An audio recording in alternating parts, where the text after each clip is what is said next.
सितंबर 2016, एक काली रात। भारतीय सेना के कैंप पर हमला, 19 जवान शहीद। लेकिन भारतीय सेना चुप नहीं बैठी। भारत की सरजमी पर हुए इस कायराना हमले का जवाब देना ज़रूरी था।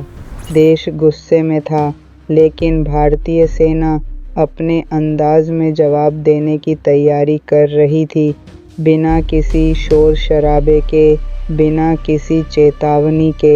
हिदायतिया तो 19 सितंबर की रात 104 भारतीय कमांडोज ने एक मिशन शुरू किया।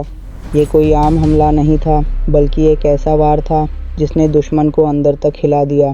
लक्ष्य साफ था, सीमा पार आतंकियों के ठिकाने तबाह करने हैं। भारतीय सेना के जवान दुश्मन की ज़मीन पर थे। उन्होंने आतंकियों के लॉन्च पैड को चारों तरफ से घेर लिया। फिर पहला धमाका, फिर दूसरा। गोलियों की आवाज़ें गूंज उठीं।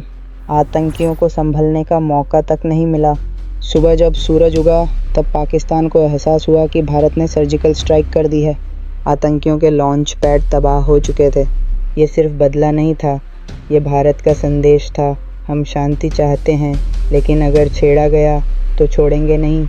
ये है नई भारत की सेना, जो दुश्मन की हर चाल का जवाब देती है, और वो भी अपने अंदाज में। रात का घना अंधेरा, जंगल की खामोशी, और डोगरा रेजिमेंट के जवान एक मिशन पर आगे बढ़ रहे थे। लेकिन उन्हें नहीं पता था कि दुश्मन उनकी हर हरकत पर नज़र रखे बैठा था। और फिर जंगल की खामोशी एक जोरदार धमाके से टूट गई।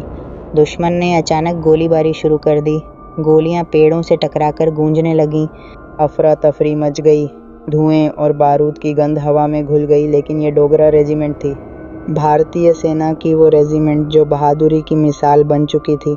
गोलीबारी का जवाब देना अब ज़रूरी था, और वो भी दुश्मन की सोच से कहीं ज़्यादा ताकत से। डोगरा रेजिमेंट के जवानों ने पूरी रणनीति के साथ मोर्चा संभाला।